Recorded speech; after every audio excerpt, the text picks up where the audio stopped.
isn't it? It's Dr. Ri. Dr. Ri is here? Yes? I think it's Tadashi Yoshino. Yes. He's not here? Yes. Yes. Okay. Okay. You are here? Yes. No, you are Dr. Yoshino. You are not Dr. Reed. Dr. Reed is the woman. But she would be second speaker, doesn't it? Okay, fine. So the first one will be Dr. Yoshino. Yes. So Yes. just a few words of presentation then. You study philosophy at Kyoto University and you made your PhD on Bergson, Science and Positive Metaphysics, and focused on the Bergson-Einstein debate. So it's a pleasure for me to give you now the opportunity to present your ideas. So many thanks, and you speak now. Okay. Thank you for introduction. I begin my presentation. Putnam and Bergson on the theory of relativity. Okay. What influence did the theory of relativity in physics exercise on the philosophical understanding of time? Here, we do not intend to examine in detail the arguments of duration and simultaneity in which Bergson confronted the theory of Einstein. Instead, we are going to take American philosopher Hilary Putnam's article, Time and Physical Geometry, in which he claimed to prove determinism from the special theory of relativity. His argument seems to exercise a great influence. And after having examining Putnam's argument and its problems, we seek an alternative idea of time to Putnam's in Bergson's idea of duration.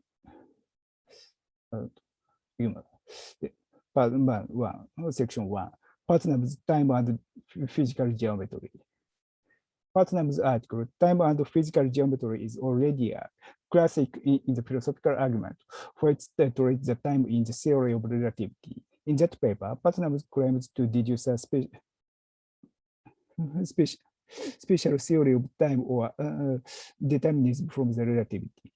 Putnam starts with the man on the street's view, according to which all and only things that exist now are real, called Principle 1. Then he adds the following assumptions about the concept of real. 1, I now am real.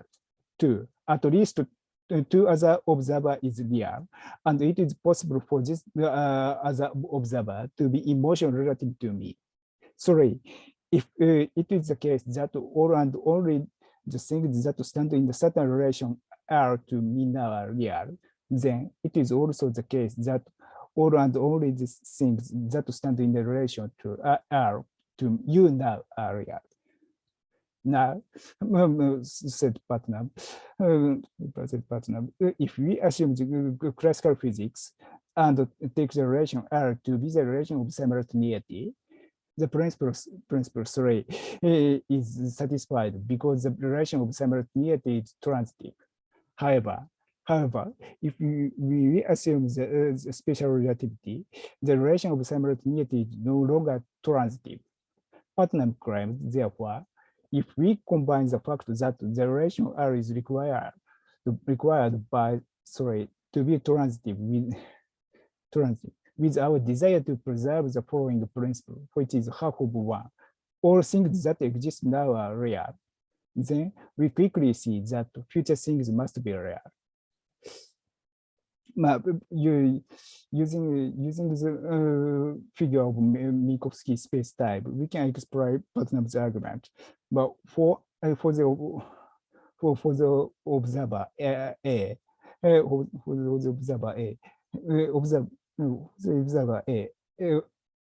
point A is now and here. For A and B are simultaneous and B is now. Therefore, B is real.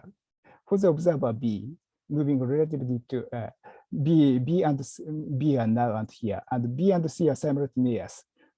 Therefore, C is now, she is real. for the observer C and D are simultaneous, and so on. Now, Putnam's argument turns to the theory of mode. Taking the argument of C fight tomorrow from Aristotle, the interpretation, he says Aristotle was indeterminist and found it difficult to believe the statement the age when the she fight already has a truth value. But Putnam continues, Aristotle was wrong. At least he was wrong if relativity is right. And there is today better reason to believe relativity than to believe Aristotle, on this point at least. Namely, for Putnam, reality of an event means the statement about the event has truth value. Finally, Putnam examines another possibility of saving the future contingent. One could say, I quote, that even present tense statements have no truth value. They refer to the outcome of events that are so far away that the causal signal informing me of the outcome could not have reached me now without traveling faster than light. In other words, for me, end of station. In other words, me now, only the statements about events in the lower half of my light cone have truth value. For example, in the case of an event in Andromeda Galaxy, 2 million light years away from Earth, only statements about events 2 million years or more ago have truth value. But Putnam refuses also this final solution because, according to him, it flagrantly violates the idea that there are no privileged observers. He demands, how should the statements having or not having a truth value depend upon the duration of the events referred to in the statement to just one special human being, me? Section 2. Ignores Putnam's argument and its correctness. This argument of Putnam seems to remain influential on the discussion about time in analytic philosophy until now. But I omit detailed explanation of the doctrines, but in analytic tradition, but the philosophy of time is often described as the opposition of two standpoints, presentism and eternalism.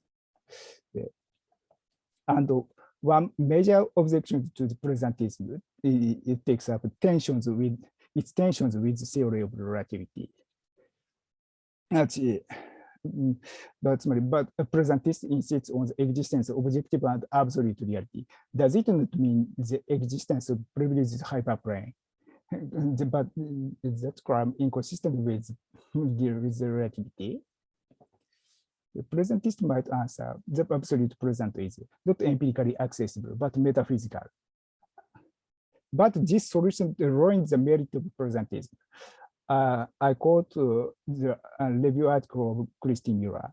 If there is no way to detect which plane is privileged and its being metaphysically privileged makes no empirical difference in the world, then it is hard to see how the fact that the plane is metaphysically privileged could ground our temporal phenomenology. End of station.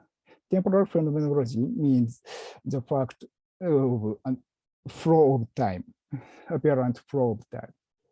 Namely, eternalists see Putnam's argument as supporting their own standpoint, while presentists try to establish the existence of privileged present against Putnam. But both camps stay things on the same horizon as Putnam. But some of Putnam's basic premises seems quite problematic. We are going to enumerate 5 points. And 1, as Putnam himself admits, simultaneity in the theory of relativity is not transitive. If A and B are simultaneous for a coordinate system and event B and event C are simultaneous for other systems, it does not follow that A and C are simultaneous. That is why Putnam brings the concept of reality. He supposes that reality is transitive, also simultaneity is not. But he supposes also the simultaneity gives guarantee of reality, because he has argued that if event A is simultaneous to event X for an observer, for whom A is A is now and here. X belongs to now and is real. However, here we find ambiguity in this relation between simultaneity and reality. There is no doubt reality and simultaneity are different things, at least in that one is transitive and the other is not. If so, why can partner found reality on simultaneity? Having brought the philosophical concept of reality in the argument about theory of physics, Putnam says, I do not believe that there are any longer any philosophical problems about time. Statement that we can no longer accept easily. Point 2. Therefore, Putnam uses the man on the street view in order to claim that simultaneity gives guarantee of the reality and reality is transitive. This view of common sense perhaps supposes saying now is real, now and now are simultaneous. Therefore, the thing that happens far from here and is simultaneous to now is real. And reality is objective. The thing that is real for someone is real for anyone. But in order to connect directly this conventional view with the relativity in physics, the concept of simultaneity of common sense and that of physics must have the same meaning. We have to remark one important thing. All event I see now is, strictly speaking, past, because the velocity of all signal for communication is finite. I can never perceive the event simultaneous to me now. That's the man on the street really think that such an unknowable thing is real more than the things he's seeing now. So point 3.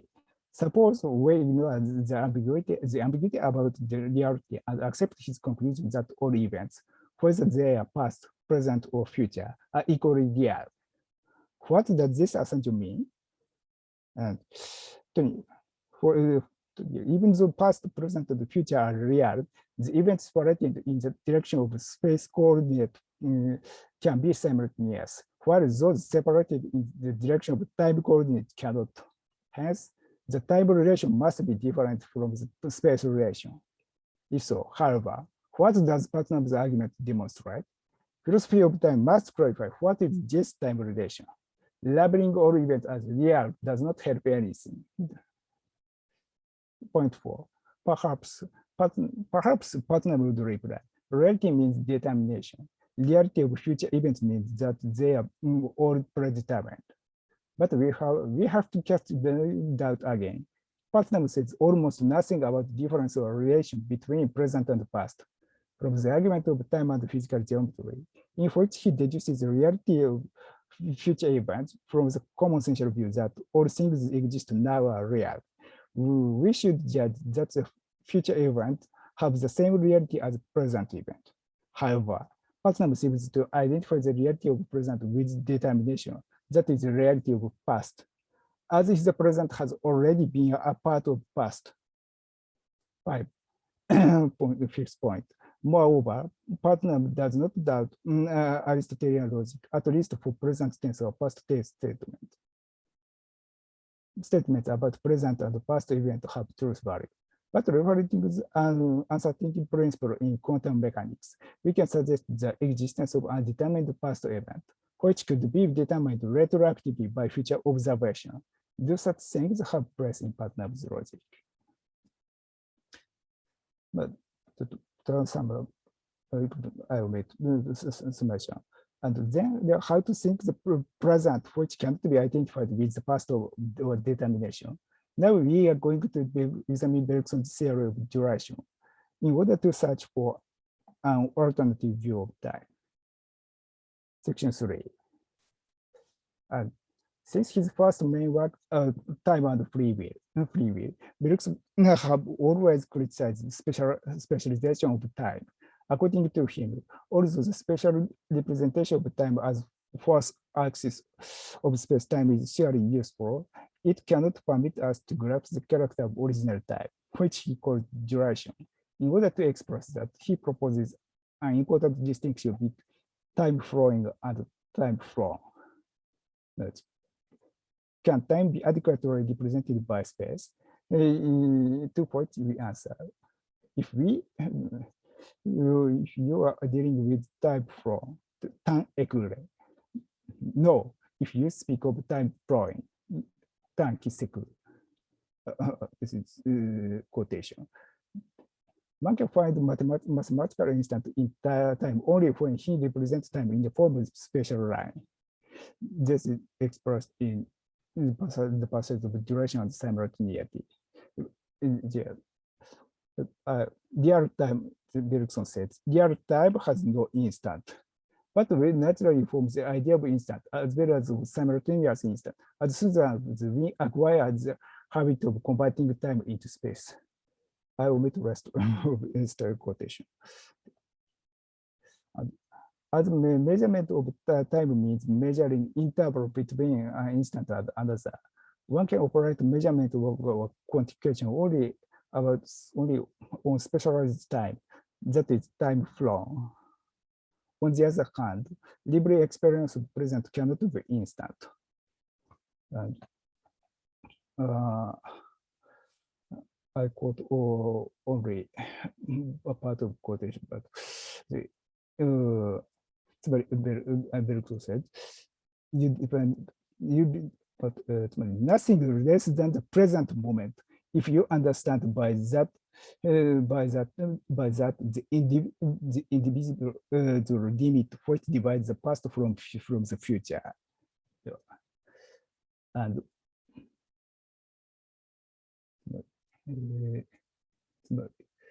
your perception, however instantaneous, consists then in an incalculable multitude of remembered events. In truth, every perception of all one might say the sick present, but it is also special expression and implies definite length of time as line. Such a metaphor has a limitation. In the lecture, Perception of Change, Bergson clarifies this point. I will make quotation, but last phrase. What duration? It is impossible to fix it exactly, as it is rather elusive. What duration implies already measurement. Since he speaks of the time flowing, it is impossible to fix its length exactly.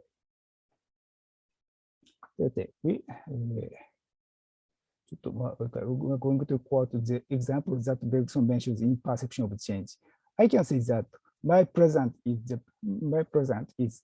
the sentence I am pronouncing. But if I extended the field of my attention, my present would embrace the sentence preceding my last sentence, or even all the anterior phrase of the lecture and the event which precedes the lecture.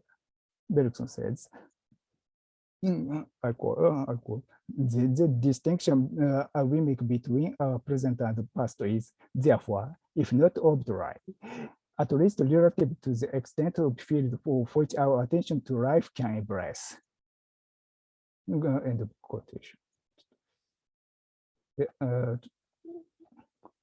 When I stop suddenly speaking and find that 20 minutes have already passed, I look back on the past time from and thus specify the 20 minutes ago as the time separated from present. Linear representation of time is its measurement and even distinction between present and past can be established only by the retrospection of time from. And another remark, one can extend the time flow to the future. According to Bergson, it is by presupposing a virtual viewpoint of the moment when the future time has flown that the physicist can calculate the future from present state. I would quotation. But we have to sweep away another possible doubt. One might take the concrete present, such as it is actually lived by consciousness, as simply subjective. While Bergson thinks the consciousness is original reality, with materialistic objectivists do not claim that we do not have the sufficient capacity of grasping the present instant, existing really in instant. Bergson recognizes also our experience of time is relative to the human capacity.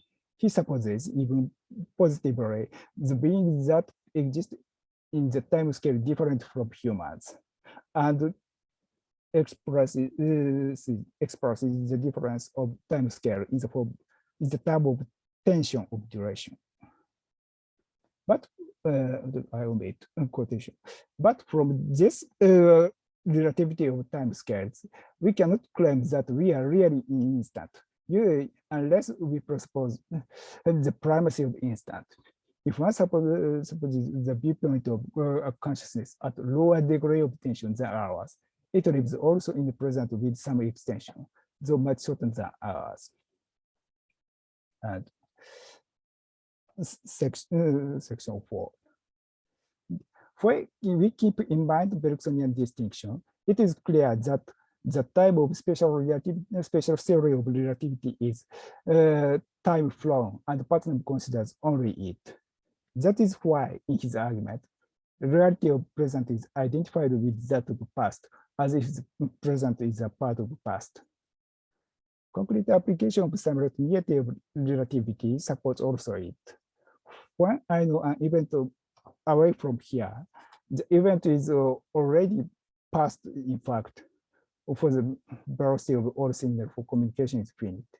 Having no multiple event in that way, I reason whether they are simultaneous or not. Certainly, we can define present as an instant and say that what time is present of faster depends on the coordinate system of the observer. This type of expression is often found in the textbook of physics. But in such a case, the content of that present of faster are completely blank. This sort of statement remains quite formal. Now we could paraphrase the conclusion of Putnam. After all time have flown, the truth value of statements about all events is equally determined. Taking no account of quantum mechanics, this is almost tautological. However, claiming determinism is not just simple tautology, but means affirming that one can pose in advance the viewpoint of the time when all time have flown, and by doing so ignore nothing. Putnam does not prove this claim. Bergson says in time and free will. You will see that the argument of the determinist assumes this purely form. The act, once performed, is performed. End of station. End of quotation. This insight applies exactly to the case of Putnam. And it remains another possible objection. One might say, since the correctness of the theory of relativity is experimentally proved, should we think that the description of relativity and four-dimensional space-time correspond to the real world? This view can be called scientific realism. We have no intention of entering into the debate about scientific realism. Rather, we shall emphasize one point. Even if we recognize scientific realism, a theoretical description corresponding to a certain side of reality is one thing. Claiming that side to be the only reality is another thing. There is, in fact, another research field of modern physics, quantum mechanics. The unification of relativity and quantum mechanics is not realized yet. If one treated time of relativity, time from as the only real time, it might contradict the actual situation of modern science. The conclusion. In Putnam's argument, I now or you now are real. And the things that stand in relation are to me now or you now are real. We could call such relation connection between real things. To be sure, defining reality is a difficult task. But now, we can distinguish the reality of present as that of past. Present is, in ordinary meaning, it's ordinary meaning, that does not belong to the time from, but to time flowing. There is another very different thing. Taking into account this distinction, we can question, should Putnam conclude that the simultaneity of relativity does not meet the condition of the relation X, at least for the case of reality of present? This conclusion does not contradict the fact that the theory of relativity is correct enough to believe, because the theory of relativity does not require the simultaneity being the relation X, the relation R. It is not the theory about what is real. But it does not mean also that there is a previous simultaneity called absolute present. When we accept Bergson's view that the instant and their simultaneity is not elements of real time, but the intellectual construction, it is no wonder that simultaneity is not worth being the connection between real things. Certainly, Bergson himself did not develop his argument in this direction, in his direction of simultaneity. But in this perspective, we could perhaps understand his distinction between real time real and imaginary time fictive. And the presentations. Thank you. Thank you so much for this very interesting presentation. So what is the rule? Can we ask some question now, or what is the rule, Yasushi? No, you go to directly to the second speaker. Directly and to then the second speaker, fine. join to discussion after that. Okay, fine. So the second speaker is here, isn't it? Okay, just 1 minute. So I will present the second speaker in English or in French, because she will speak in French. So the talk is in French. Well, I presented it in English. So Dr. Ri is a Korean philosopher. She studied physics and philosophy at Ewon Women's University in Seoul. She obtained a PhD at Paris Diderot for her work on Poincaré. And now she's a lecturer at Kanwan National University. And well, not lecturer, she's a research fellow. And she's working on this field, Poincaré-Bergson, but also on new questions and points on post-humanism, Anthropocene, etc., etc. So it's my pleasure to introduce Dr. Ri here. You can talk now. And in French, I guess. Merci, monsieur le modérateur. Oui, donc oui, merci, merci à tout le monde. Donc, entre 30 et 40 minutes, hein, là, le respect du temps était parfait pour la première exposé. Ne débordez pas trop. Voilà. Oui, 40 minutes, ça va, mais pas au-delà de 40. Voilà. Ok, merci. Ok, je vais essayer. Merci. Donc, je vais commencer par partager mon écran.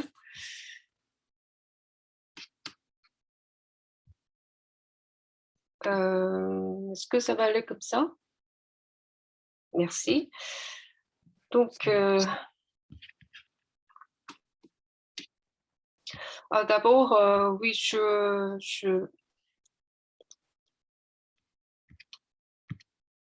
permettez-moi de commencer par vous dire le titre a été changé parce que le titre original c'était Bergson et Einstein, une nouvelle perspective, mais en préparant cet exposé, c'était je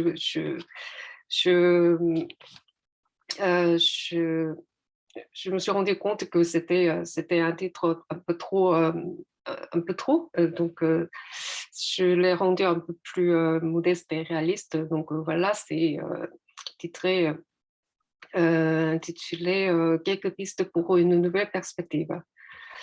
Et aussi, permettez-moi aussi de commencer par quelques mots encore d'avertissement. Premièrement, je vous dis tout de suite, je ne suis pas bergsonienne, enfin, si l'on entend par là, spécialiste de Bergson. Toujours été que, personnellement, je me sens très bergsonienne, et depuis que je l'ai connu, surtout que j'ai commencé à lire C'était à l'occasion du centenaire de l'évolution créatrice en 2007, et où j'ai eu la chance de voir en personne écouter à certains d'entre vous. Et ça fait plaisir de vous revoir ainsi. Et j'ai toujours pensé que c'était une philosophie qui me parlait, et même plus que Poincaré, dont je suis censée spécialiste. C'est donc en tant que lectrice et admiratrice même des personnes que je m'adresse à vous, toute, un peu intimidée, mais en tout cas, je vais essayer. Et je dois vous avouer aussi, dès à présent, que cet exposé est loin d'être complet. Et il y a quelques années que je me suis mise à travailler sur ce sujet, donc Bergson Einstein. Et évidemment, et c'est un travail toujours en cours. Ce que vous allez entendre, ce n'est qu'un rapport de travail à peine démarré, ou plutôt un projet de recherche dont je pense à m'occuper davantage, surtout l'année prochaine. Alors, pourquoi l'année prochaine? Parce que 2022, c'est le centenaire de ce qui a donné naissance à ce sujet, à savoir le débat entre Bergson et Einstein, et l'ouvrage du philosophe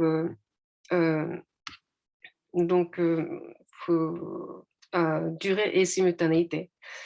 C'est un ouvrage mal aimé et importuné en quelque sorte, vous le savez sans doute très bien, que son auteur voulait faire oublier et oublier lui-même, parce qu'on dit qu'il avait commis des erreurs d'interprétation dues au fait qu'il avait mal compris la théorie. Des erreurs, il y en a certes, mais cela ne doit pas, ce ne sera pas la raison pour s'en passer. Parce que l'erreur est plus intéressante que la vérité trop facilement dérivée, et en ce qu'elle apprend des choses. À plus forte raison, si cette erreur est commise par quelqu'un comme Bergson, ce n'est pas sans raison. Et cette raison peut nous apprendre quelque chose sur la théorie en question et les problèmes qu'elle pose, et aussi sur l'auteur de cette erreur. Si seulement c'est toujours une erreur. Parce que quand il s'agit de l'interprétation, la question n'est pas nécessairement de juger vrai ou faux. C'est de ce point de vue, épistémologue et historien des sciences, pour ainsi dire, que j'aborderai ce sujet. Donc, voilà. Alors, je procéderai en... Oups, pardon. Donc, voilà comment je vais procéder.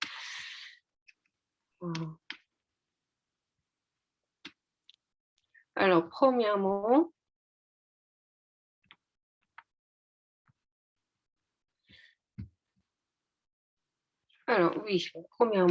excusez-moi, j'ai perdu mon texte de présentation, voilà, excusez-moi. Alors, premièrement, donc, rappel des faits, des faits bien connus sur cette rencontre et de ce livre. Et puis, je passerai à des faits relativement peu connus qui m'amèneront à quelques nouvelles pistes justement à développer.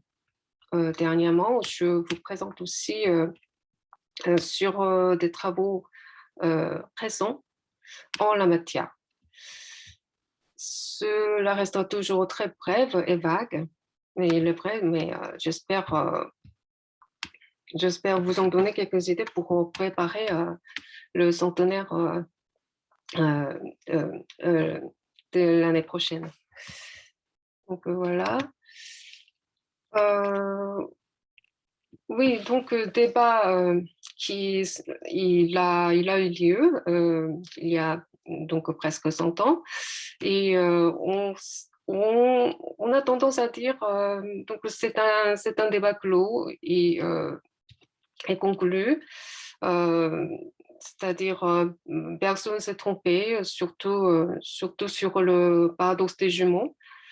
Et d'après lui, donc la dilatation du temps qui ralentit le jumeau parti en poulet n'est pas possible, alors que c'est le contraire qui est vrai.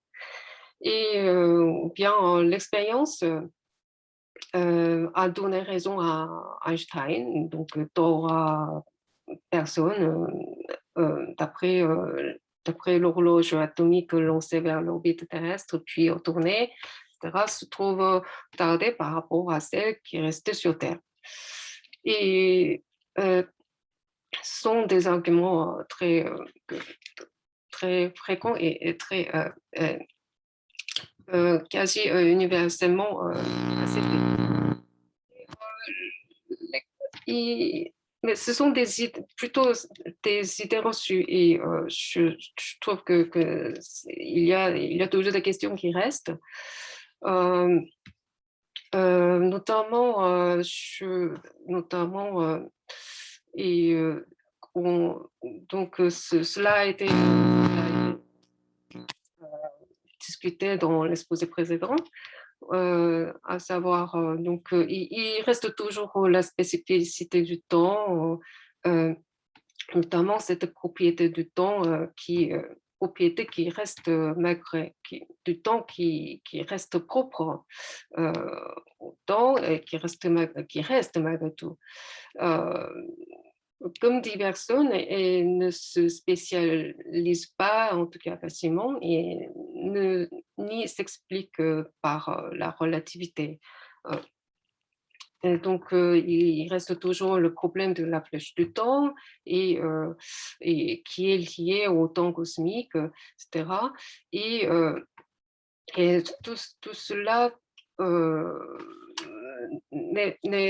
est loin d'être conclu et ça reste toujours ça reste faire l'objet de discussions en discussion en cosmologie moderne. Et puis il me semble que le livre et personne reste toujours dans la relativité astreinte, mais il parle surtout dans le dernier chapitre, par exemple, de la relativité générale aussi. Donc, il mentionne aussi dans la conclusion donc, cette question-là, et ça reste toujours ouverte, je trouve. Et voici quelques exemples qui montrent en quoi ce débat n'est pas encore clos.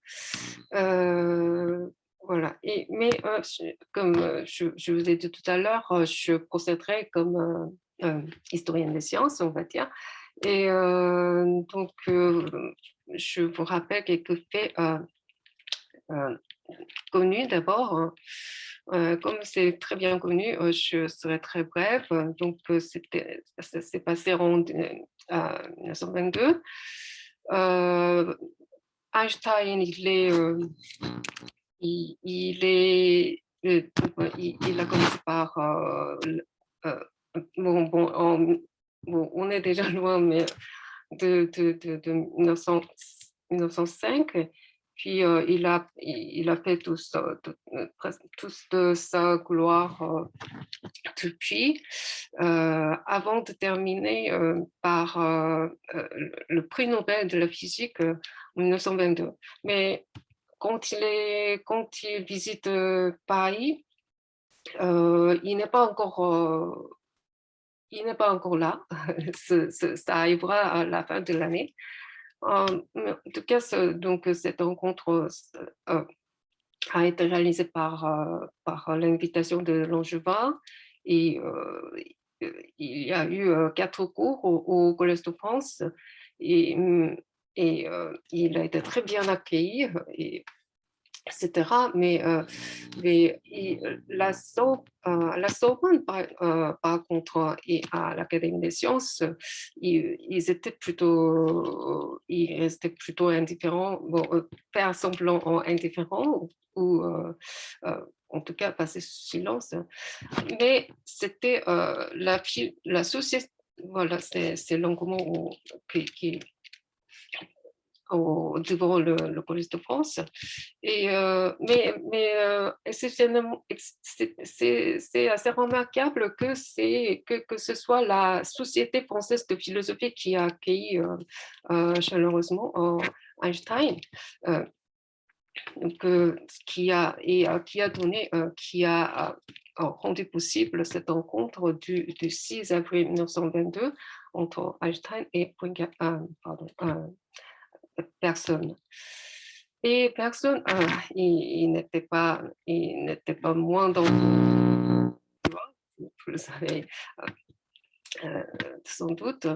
Et justement, il était un peu avant. Il vient d'être élu à l'Académie française, donc il est toujours. Il attire le monde parisien. Et, mais à ce jour-là, donc le 6 avril 1922, à la Société française de philosophie, il n'était pas. Donc, c'était plutôt Édouard Lecroix qui invite personne à parler, alors qu'il il a l'air un peu réticent. Personne il dit, je cite, « J'étais venu ici pour écouter, je n'avais pas l'intention de prendre la parole, mais je cède à l'aimable insistance de la Société de philosophie. » Et pendant, dans son, donc, il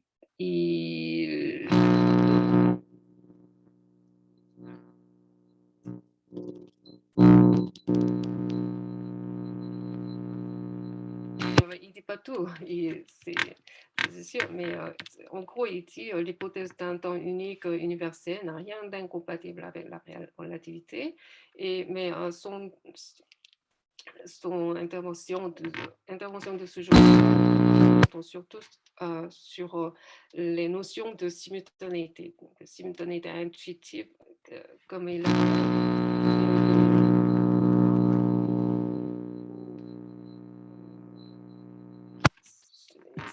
Faites attention, vous avez un effet Larsen avec votre micro. Faites attention.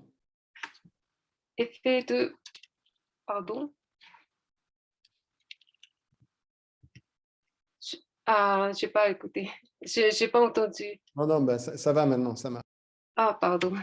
Ok, merci. Et donc, je vais aussi aller un peu plus vite. Et donc, là, voilà, c'est ce qui s'est passé ce jour-là. Et vous savez bien comment il n'y a pas un temps des philosophes, il n'y a qu'un temps psychologique différent du temps du physicien. Et voilà. Et après cette rencontre, cette histoire aussi, c'est bien connu. Donc, personne publie durée et simultanéité bien après. Et une seconde édition paraîtra l'année prochaine. Et puis,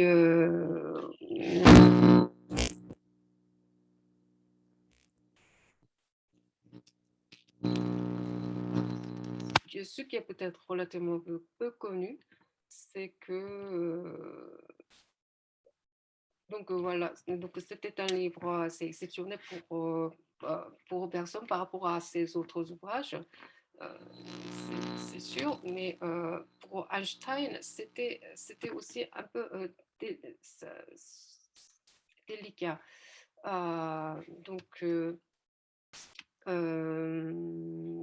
Mais il était assez ambigu là-dessus.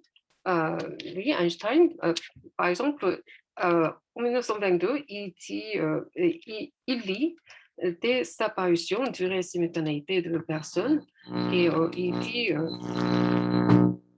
son journal intime, il écrit plutôt, il semble vraiment saisir la substance de la théorie de la relativité. C'est ce qu'il dit sur personne. Mais après, dans sa lettre à Andermatt, qui était plutôt contre personne en la matière, Einstein dit dans sa lettre, il est regrettable que personne ne se soit si lourdement trompé et l'erreur est bien d'ordre purement physique. Et c'est ce qu'il dit. Il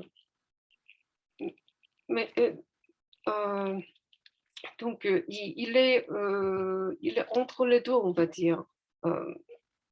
Personne, il a saisi l'essence de la théorie de la relativité, mais je crois que l'opposition, c'était plutôt de l'ordre philosophique. Et puis, et il y a aussi cette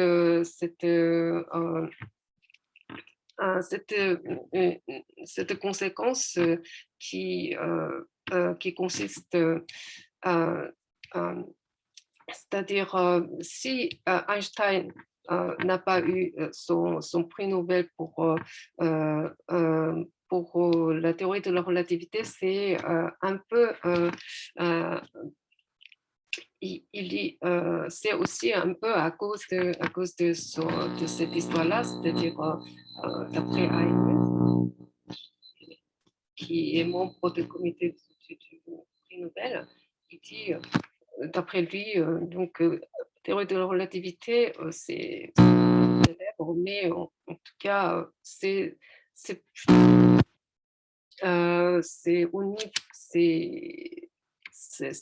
l'intérêt qu'on porte à cette théorie-là, c'est plutôt d'ordre épistémologique, donc pas tout à fait scientifique.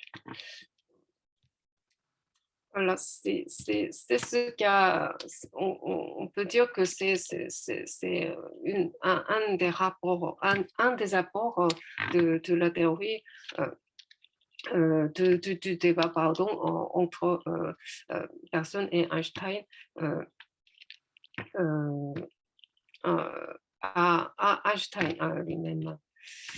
Donc, voilà des faits bien, jusqu'ici bien connus, mais il y a aussi des faits peu connus. C'est vrai que cette histoire, elle est déjà bien étudiée, bien documentée, mais j'ai essayé de trouver des éléments qui n'ont pas été qui n'ont pas attiré encore attention. Par exemple, dans cette rencontre-là même,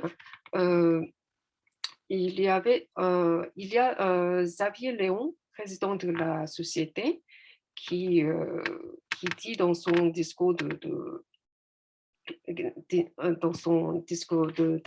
d'introduction, il rappelle comment cette société-là a reçu Einstein et sa théorie depuis déjà une certaine année. C'est-à-dire, donc il y avait déjà Langevin qui a été qui a fait son exposé à Bologne au Congrès international de philosophie, et puis après il a été invité à la société. Mais il y avait surtout il dit hier, mais c'est pas hier, mais c'est plutôt l'année dernière, l'année précédente, c'est-à-dire 1921, fin de l'année 1921, il y avait cette séance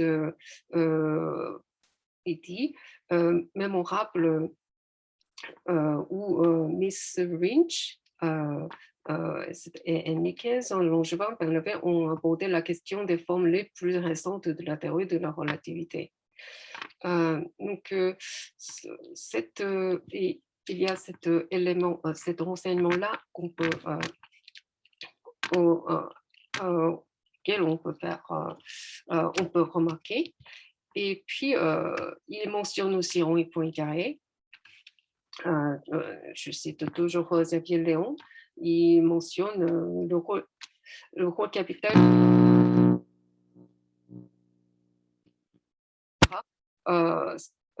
parce que Poincaré, il est mort depuis il est mort en 1920 à 1912, donc il n'est plus là, mais Léon, il regrette et il dit assez longuement comment, quel a été le rôle joué par Poincaré. Par exemple, je cite, la solution attendue par Poincaré, M. Einstein l'a apportée dans son mémoire de 1905 sur la relativité restreinte.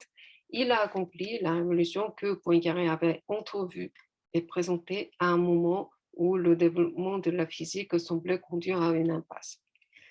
Donc voilà, on sent, c'est Léon qui rappelle Poincaré, mais après, tout de suite, la parole est passée à Langevin et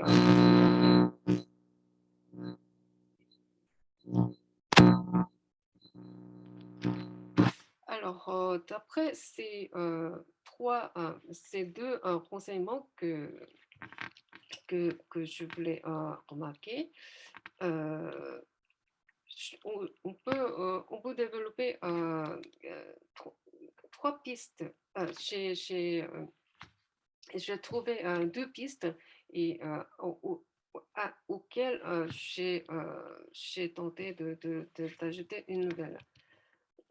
Donc, il y a il y a Dorothy Lynch et Miss Lynch qui a été mentionnée par Léon. Que donc je viens de découvrir ce personnage qui est apparemment très remarquable. Donc le colloque mentionné par Léon, c'est un congrès organisé par la Société française de philosophie, justement, l'année précédente. Et il y avait 4 sessions, dont une consacrée à la philosophie de la physique et les autres à la métaphysique, à la philosophie politique, etc. Mais il y avait une session consacrée justement à la relativité restreinte. Et je trouve ça assez bizarre. Ce que je trouve assez bizarre, c'est qu'il est difficile de trouver un compte rendu là-dessus. Alors que habituellement, il y a on en trouve toujours dès qu'il y a un congrès ou etc. Mais là, je ne l'ai pas encore trouvé. Mais à ce moment-là, il y avait Einstein qui a été invité, mais finalement, sa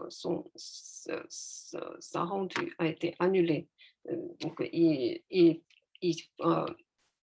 cela a été aussi dit dans le discours de Léon.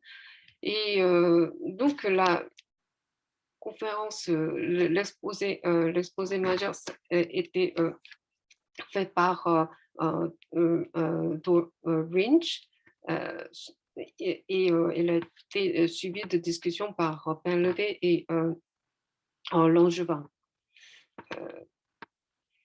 Alors, qui était Dorothy Winch? Elle est donc à peu près contemporain, un peu dans un peu en génération suivante, mais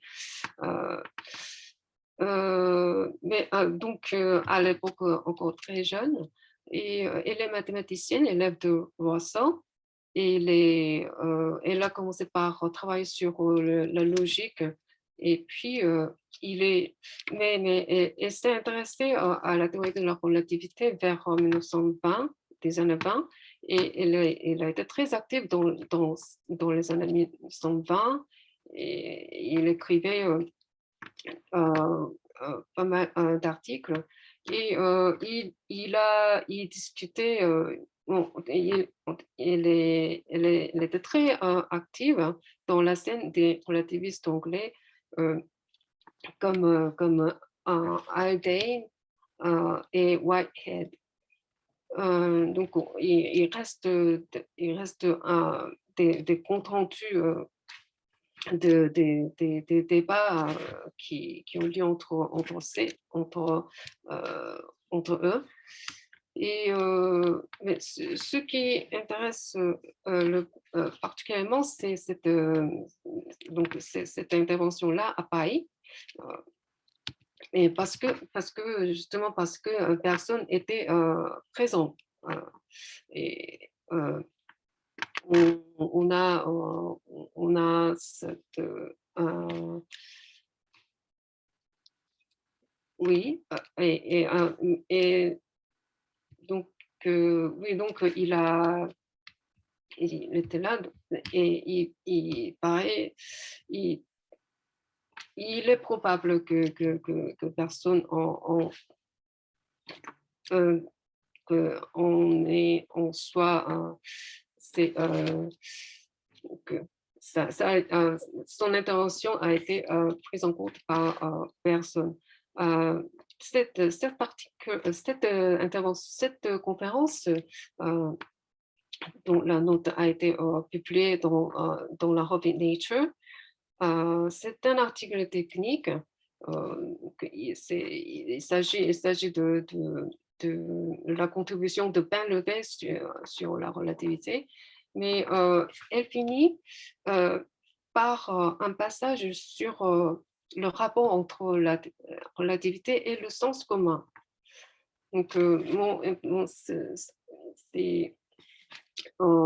et il ne peut pas y avoir un rapport. Donc,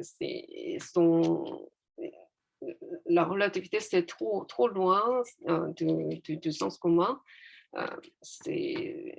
Voilà, c'est ce qu'elle dit.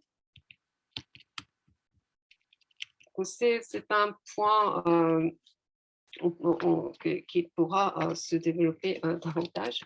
Et je passe à Poincaré. Et Poincaré qui a été mentionné aussi. Donc, je me demandais, en fait, je me demandais toujours quel était le lien entre les deux, parce qu'il peut y avoir forcément un lien, mais on n'en trouve pas beaucoup de traces. Je trouve cela assez curieux, étrange et curieux. Mais par exemple, mais personne ne mentionne dans son article sur la philosophie française, mais ce passage a été ajouté à nouveau en 1933.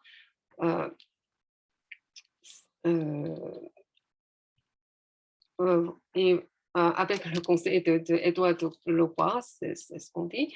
Mais l'article qui paraît très intéressant sur ce point de vue-là, c'est la mesure du temps de Poincaré, qui date de 1898. Et en fait, c'est un article. Poincaré parle très peu du temps, du problème du temps, Et c'est un des articles, une des rares occasions où il en parle. Et, voilà ce qu'il dit, le temps doit être défini de telle façon que les équations de la mécanique soient aussi simples que possible. En d'autres termes, il n'y a pas une manière de mesurer le temps qui soit plus vrai qu'une autre. Celle qui est généralement adoptée est seulement plus commode. Voilà la thèse conventionnaliste tel qu'on le connaît bien. Et après, le deuxième exemple, ça vient de l'espace et le temps, l'article de Poincaré qui date de 1912, où il mentionne Bergson. Donc, il dit ce que nous avons dit de l'espace s'applique au temps. Je ne veux pas parler ici du temps tel que le conçoivent les disciples de Bergson, de cette dualité, etc. Donc, il dit clairement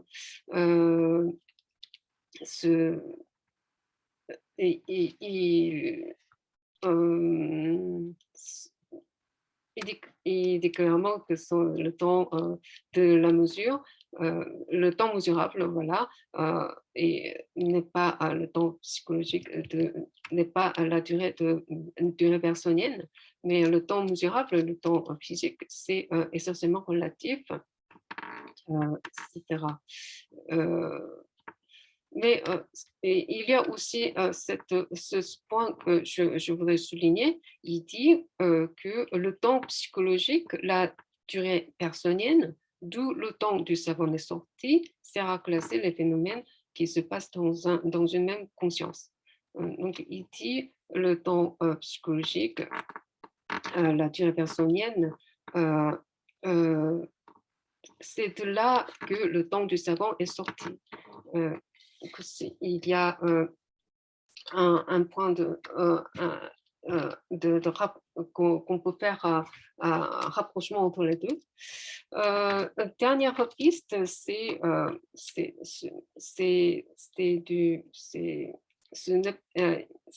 n'a rien à voir avec la Société française de philosophie, mais c'est avec Einstein. C'est un lien avec Einstein. Il s'appelle Michele Besso, qui est un ami d'Einstein depuis ses années à Berne, et qui est un membre de la célèbre Académie Olympia. Et il est correspondant avec Einstein pendant de longues années, jusqu'à la fin de leur vie. Enfin, oui.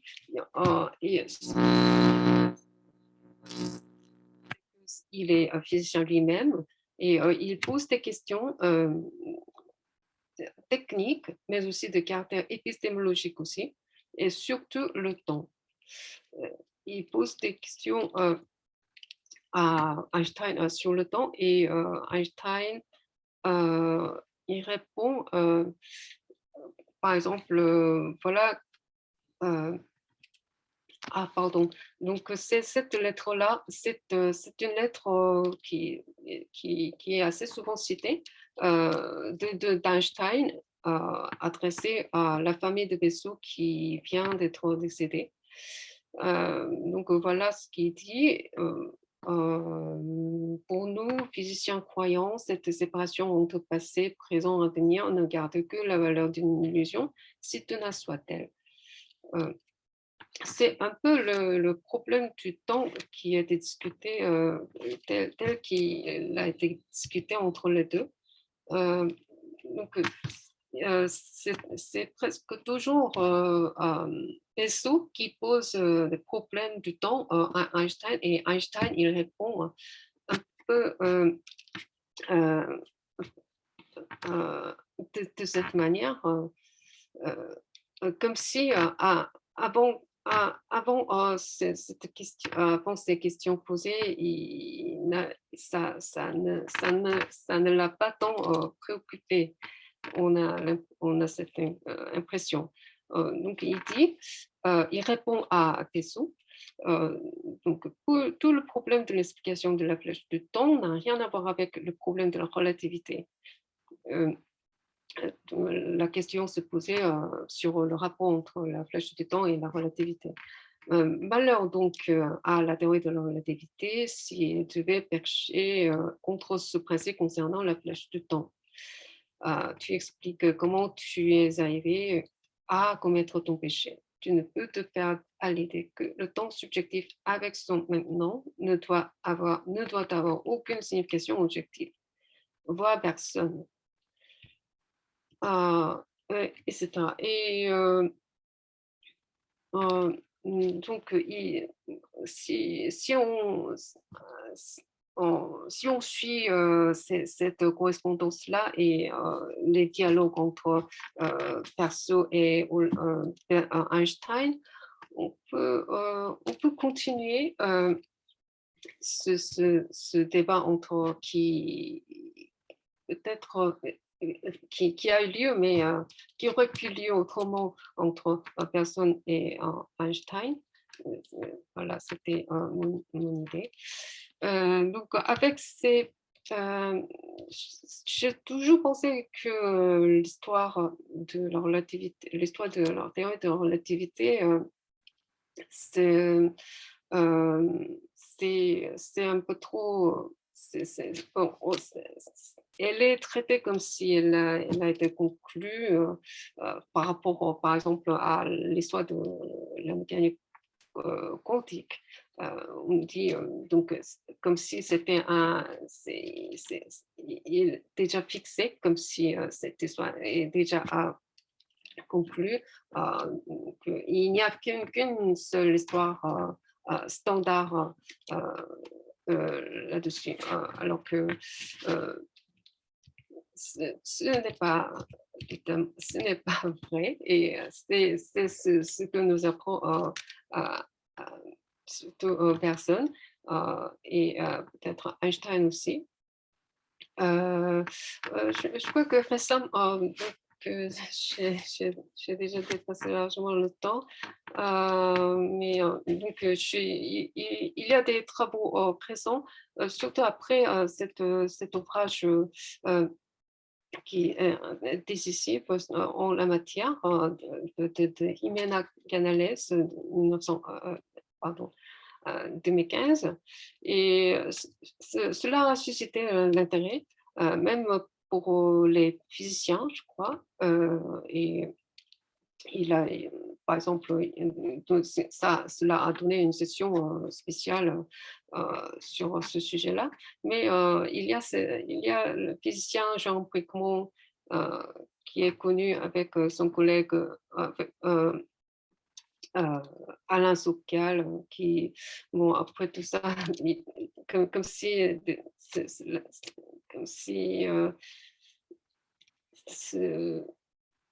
il répète toujours ce qui a été déjà maintes fois dit, c'est que donc c'est le philosophe qui a fait une erreur, etc. Et ce que je trouve intéressant, c'est un autre talk qui a été fait à cette même session. Il s'intitulait What if Person Won? C'est une histoire. Je trouve ça c'est intéressant parce que encore récemment, ce genre d'histoire contrefactuelle, bon, ça reste toujours polémique, mais en tout cas, ça mérite en ce qui rend encore plus riche cette matière-là. Il y avait mais c'est assez ce qui est intéressant, c'est que ces articles-là sont publiés assez simultanément. Vous l'avez sans doute lu, le deuxième, il a été publié dans le premier numéro de Bersoniana, que je viens de découvrir. C'est intéressant. Et il y a aussi l'astrophysicien Unik Krishnan qui prend au sérieux la philosophie de cette histoire et d'une simultanéité pour dire que il dit c'est personne plutôt qui a raison. Si on prend compte de la relativité qu'il appelle cosmique, on peut toujours on peut apprécier ce qu'il dit sur le temps unique et universel, etc.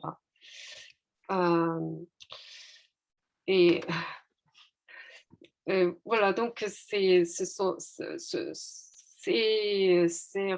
recherches, ces travaux aussi peuvent servir de nouvelles pistes que j'aimerais bien développer très prochainement. Je m'arrêterai là. Merci beaucoup attention et pour votre indulgence. Merci. Thank you so much. So it's time for discussion now. I guess that you can ask questions in French or in English, as you wish, maybe. And so discussion is open.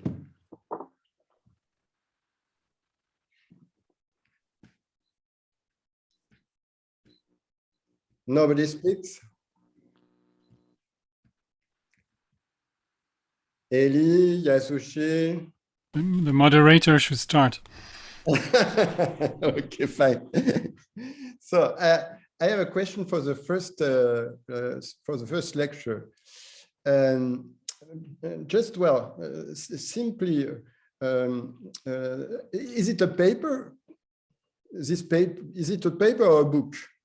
When you present Putnam's arguments, from where are coming this argument? You didn't mention the bibliography in your presentation, because you see Putnam, it's like, you have a very different philosophy in the philosophy of Putnam. That's why I asked the question. Because at the end of his life, he speaks of internal realism and nothing to do with the fact that reality is connected with the fact that you have a statement and truth makers. And so that you have to truth statement and truth makers. So the paper is coming from this idea, but later he will speak of internal realism. In the last, internal realism. And so the question of truth is very changed in his last book. So that's why I asked the question, what is the paper that you mentioned, and at what period of the work of Putnam is published this paper? Can you say that? This is not published. It's not published? No. Putnam.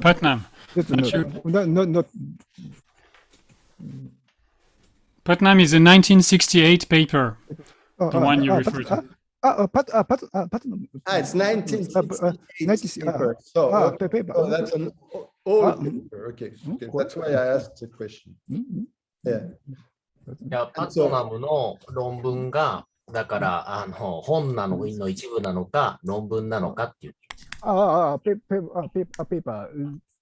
paper in 1967. Okay. I see. I have a question, if I may, for Mr. Yoshino. Please. So very simply, so you did a very nice job showing that the relations of simultaneity at a distance, as defined by the physicist, involve a series of abstract formalization of the situation, defining an instant, defining a relation at a distance with another event out there. And so basically you have shown that the relativity of simultaneity results from a situation of underdetermination, which is directly connected to the fact that we're dealing with frame-dependent constructions of time. Okay, so there's really no wonder that it is relative, because it's relative from the start. We're referring every procedure, measurement, temporal measurement procedure to a frame, a coordinate frame. So as a result, everything becomes relative, which makes sense. Now, and then you suggested that we could have a relation of reality, not simultaneity, but reality at a distance. So you might call it a relation of strong coexistence, real coexistence, which is not frame relative, which could be considered as absolute, because reality and simultaneity are not the same thing. Okay, I'm just reconstructing your general argument. But then I'm trying to play the devil's advocate. What a physicist would answer, a relativistic physicist would say, okay, there may be an absolute relation of simultaneity or reality at a distance, a connection between two real things coexisting. But then the difficulty is the following. If there is any empirical way of determining this distant connection between two realities coexisting together in time, it raises a critical issue, which is that as a result, if there is an absolute simultaneity in that sense, there is an absolute reference frame, a privileged reference frame, and so you have to account for the fact that other frames measure things differently by introducing real distortions, real perturbations, dynamic distortions, material distortions in the clocks, moving clocks, and that is exactly what relativity theory wants to avoid, and that it makes the main strength of the theory is that it can maintain the invariance of laws in any reference frame without assuming that there is one privileged reference frame in the universe which is capable of assessing real time relation across space. So if you allow absolute simultaneity on some level, if there is any empirical way of assessing it, it ruins the whole purpose of having a frame invariant formulation of physical laws, because you reintroduce a privileged reference frame or a privileged viewpoint on the universe, which is which is not even pre-Einsteinian, which is pre-Galilean. So it's an issue. I mean, and what will be your answer to this problem? Your personal answer? Some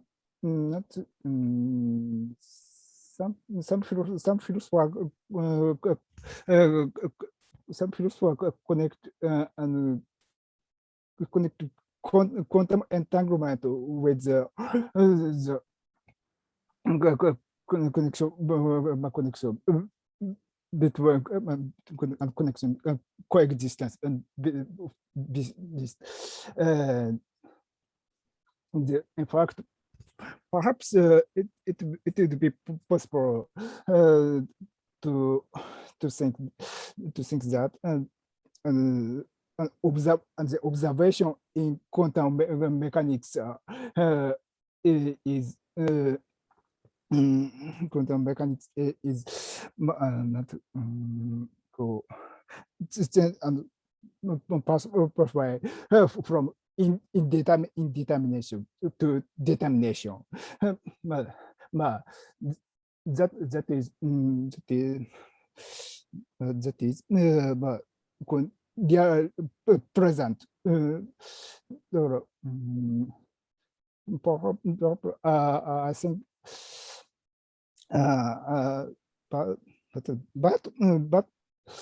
but physicists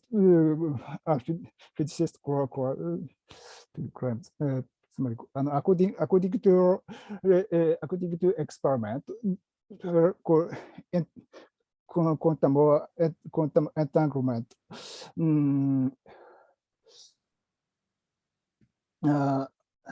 is indifferent to the simultaneity.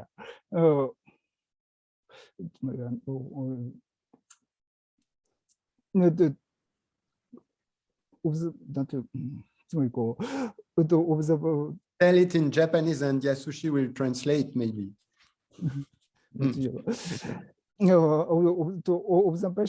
Observations are whether some observations are simultaneous or not has no influence on experiment, has no the effect of experiments. I think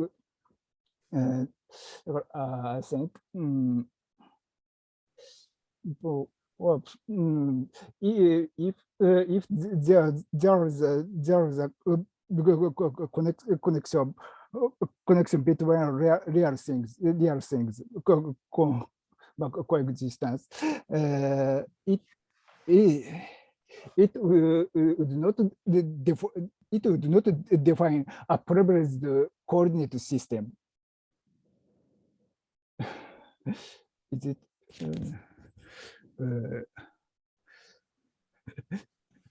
Is this this answer fit your question? No, thank you. So basically, you're referring us back to another theory, which is quantum theory. Okay, thank you. Another question. I see Alessandro and Yasushi. Okay, Yasushi maybe the first. Okay. Okay, thank you very much. So my question is also to Tadashi. So you compared to the Putnam's time or four-dimensional space-time with Bergson's time, and then so the comparison between the time in physics and Bergsonian durée is okay. So that should be different because, so I don't say it is trivial, but it is clear that those two are different because even in Bergsonian framework, even in Bergson philosophy, physical time and mental time are different. So my question is, what should be the how would it be the difference between Bergson, the physical time in Bergson and physical time in, for example, in relativity theory or quantum theory, as you like. So in modern physical theory, what do you think about that? That is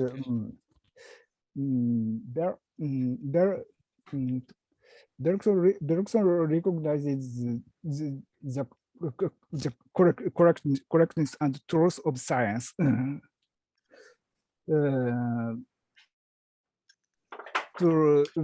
According to Bergson, positive science also touches to reality. Sorry, I make it more precise because so in Bergsonian philosophy, the matter has no memory, and matter is described as a repetition. So even he mentioned to the continuous creation of Descartes.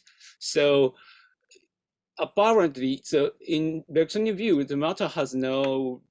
So where the irreversibility of physical time, that is a question so can be raised in Bergsonian philosophy towards more like, so back in time to Bergson's philosophy. So if you have memory, there should be irreversibility because the time has a direction, but in matter, in Bergsonian philosophy, what should we think of that?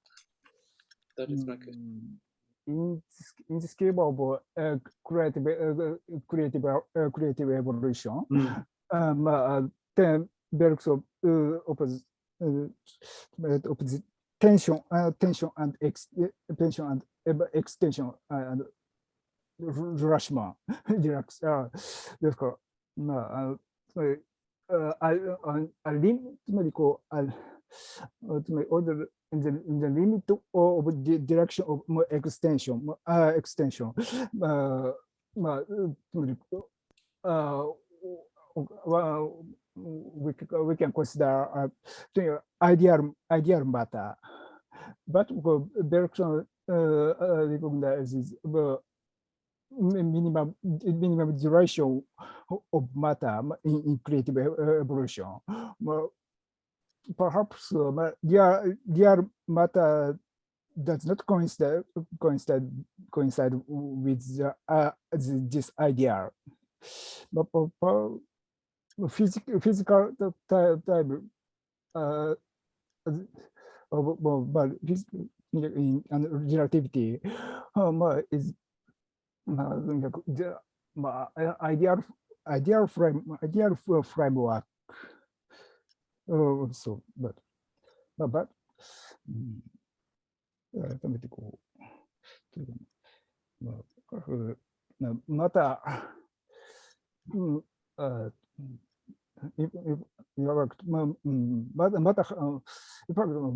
Matter has no memory. Matter has no memory. But he says that matter has a sleepy memory. It doesn't say that matter has no memory. It's different. Sleeping. Perhaps I think it's important to task. It's important task to examine the relation between conservation of past, Bergsonian conservation of past and matter, perhaps. Thank you. Well, if I can intervene just a little bit, I think that you have different contexts. You have three big theories in physics at the beginning of 20th century. You have thermodynamics, then you have special and general relativity, and then you will have quantum theory. And I think that creative evolution is written in the context of thermodynamics. That's why you find this, and that's why you will find this difference, because repetition, it's directly in connection with entropy. And so, yeah. So another question, Alessandro.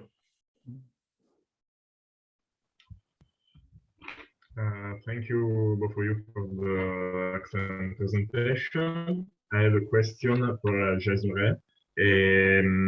That is, Creative Evolution came out in 1907, and it has namely a fourth chapter which contains a general history of philosophy that lies on a general history of science.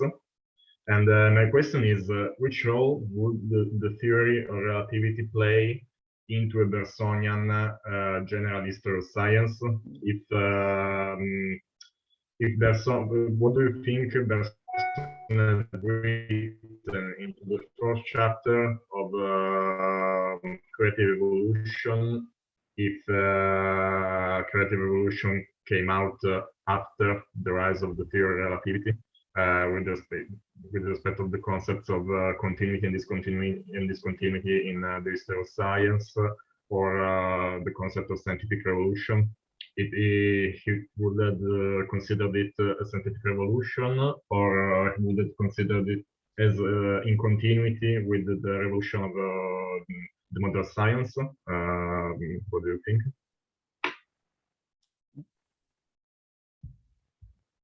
So well, I don't know if I even answer in French if you want. You're not obliged to speak in English. Moi aussi, j'aurais pu parler en français. Well, the question is, I don't know if I understood well your question, but the question is about the history of... Sorry? Si tu préfères, je peux la répéter en français. Oui, allez-y. Ok, merci. Alors, le quatrième chapitre de l'évolution créatrice contient une histoire générale de la philosophie qui a comme moteur, comme le fait noter aussi Guérou, l'histoire générale des sciences, de la considération du temps par les sciences. Quel rôle jouerait la théorie de la relativité dans une histoire de sciences bergsonienne et si l'évolution créatrice aurait paru après la théorie de la relativité, qu'est-ce qu'il aurait écrit dans cette histoire de sciences au quatrième chapitre, Bergson, à propos de la théorie de la relativité?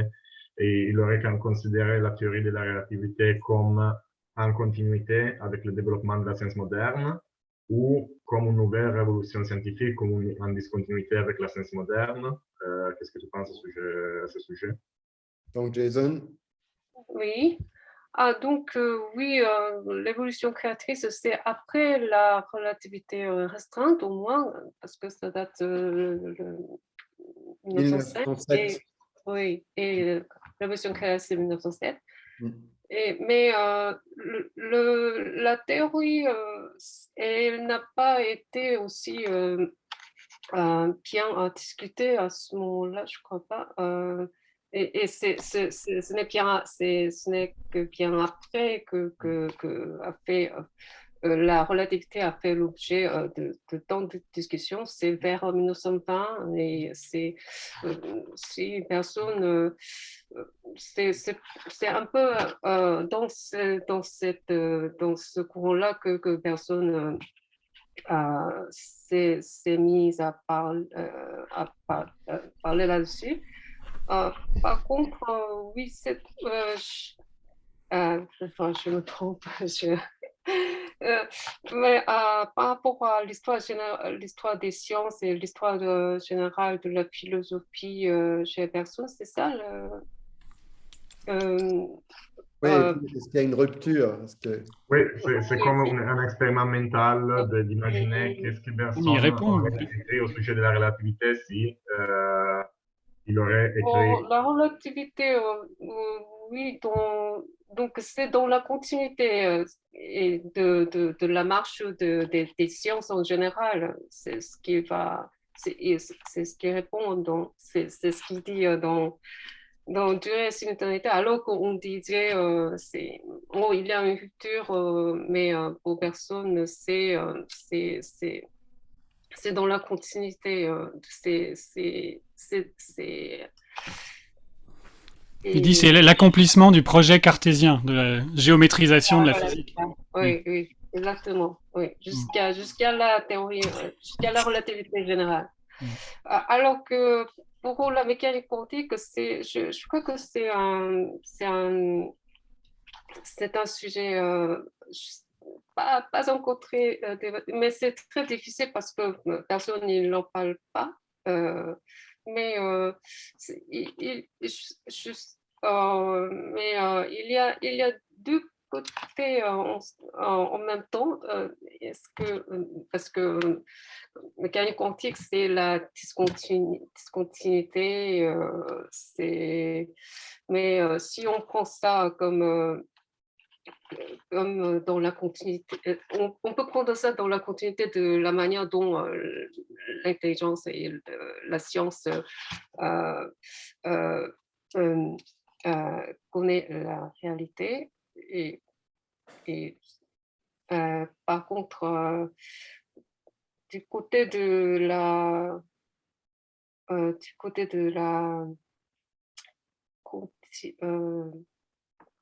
pardon, je me sens un peu perdue. Oui, voilà, mais c'est comme on entre dans la spéculation, je ne sais pas comment répondre. Comment je pourrais poursuivre davantage. Par contre, oui, oui.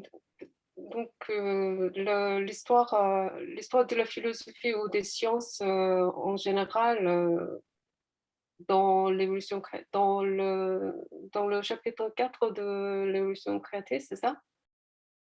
C'est pour moi, c'est quand personne il parle de Descartes ou Leibniz, de ces sciences, des philosophes savants ou de l'histoire des sciences en général, je trouve qu'il touche vraiment au juste et il est très. J'ai toujours pensé que c'est assez. Il est un historien des sciences assez pertinente. Ce qu'il dit là-dessus, je trouve ça très pertinent, surtout sur Descartes et Leibniz aussi. D'accord, merci. Il y a encore une question. Il y a Isashi qui voulait poser une question. Ça va. Bon, je voulais juste, comment dire, demander ce que Madame Jason voulait prolonger, parce que justement, elle a juste suggéré 3 possibilités de Poincaré, de Bessot et Madame Vinci, et donc ce qu'elle voulait faire après, c'est ça. Donc, bon, ça va. Merci.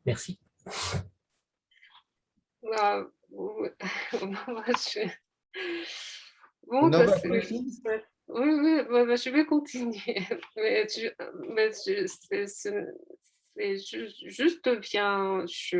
viens tout juste de découvrir. Donc, je sais pas si je sais pas si c'est une bonne piste ou pas, mais je pourrais essayer. Je peux essayer. Je vais essayer en tout cas. Par contre, personne n'est par rapport à Poincaré, je me demandais toujours peut-être c'est à vous que je pose des questions. Poincaré et personne, je ne trouve pas beaucoup de travail. C'est à Dubring qu'on doit demander le rapport Poincaré et Bergson. C'est au... Il y a un livre très ancien qui date de 1911 d'un monsieur qui s'appelle Berthelot. Et dans ce livre, le pragmatisme de Bergson est comparé avec le pragmatisme de Poincaré. Mais c'est pas très bon, hein, c'est pas très bon. Non, mais ça donne des points de repère. Bon, pour info, j'ai fait ma thèse sur le sujet, mais bon, elle est consultable en ligne. Ah, en ligne? Oui, normalement. Et vous continuez là-dessus de travailler? Non, la thèse est faite. J'ai pas... Mais il y a pas mal dans l'édition critique au PUF. Il y a beaucoup de. Si vous lisez les notes, il y a beaucoup de rapprochements précis avec Poincaré. L'intermédiaire, c'est Leroy, bien sûr, mais c'est aussi Gustave Guillaume qui a édité une partie des œuvres de Poincaré sur la mécanique céleste, et qui était un anti-relativiste en fait, en un sens plus problématique que Leroy, et qui a eu des conversations et des échanges avec Bergson. Donc si vous trouvez des informations là-dessus, il y a vraiment quelque chose. Moi, j'ai pas trouvé plus que ce qui est disponible, ce qui a été publié, mais certainement qu'il y a un échange de lettres entre Guillaume et Bergson, où Guillaume essaye de défendre le point de vue Lorentz-Poincaré, qui est un point de vue où il y a un système privilégié qui a du temps vrai, et tout le reste, c'est du temps local, c'est-à-dire des horloges déréglées, quoi. Et ça, c'est très problématique. Aucun physicien ne défend cette thèse aujourd'hui. Sur cette base a priori, non, de cette manière-là, je veux dire. On s'appuie sur le temps cosmologique, enfin, il y a d'autres arguments, mais l'argument qui, presque a priori de Guillaume, là, c'est difficile à défendre. Joël Dolbeau travaille là-dessus aussi, hein, je le vois bouger.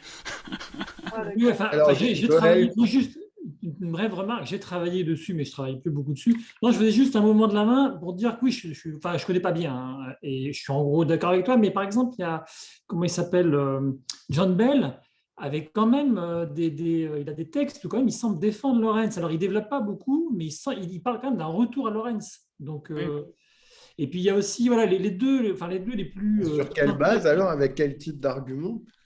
C'est plutôt un argument stratégique. Il dit qu'il y a une pédagogie lorentzienne qui consiste à ne pas se contenter d'une cinématique formelle, mais à aller chercher des explications dynamiques de la dilatation, par exemple, etc.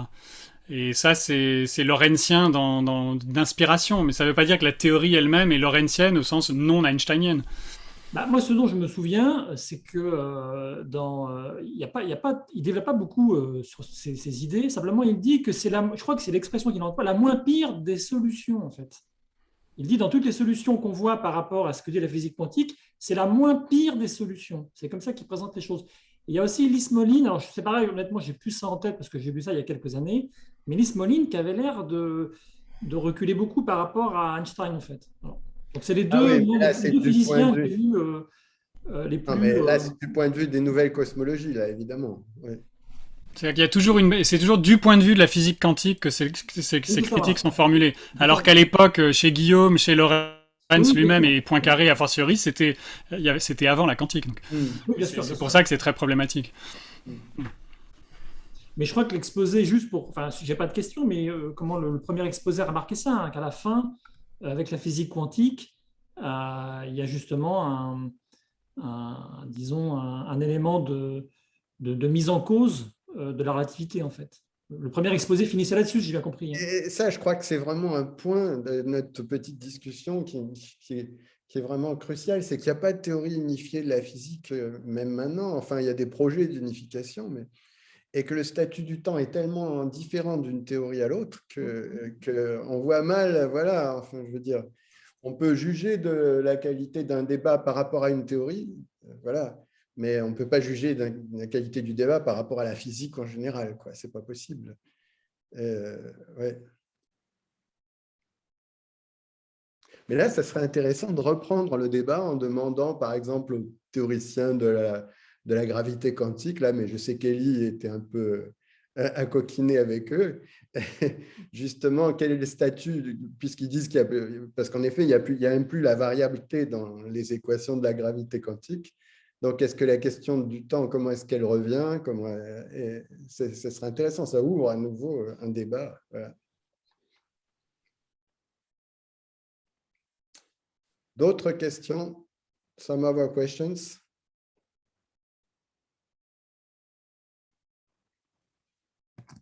Alors, on clôt la séance. Moi, je ne suis qu'un exécutant. J'attends l'ordre des chefs. Oui. J'attends l'ordre des chefs. Bon, je vous remercie tous et bravo de conférenciers. Congratulations. Merci beaucoup, Paul-Antoine. Merci à tous.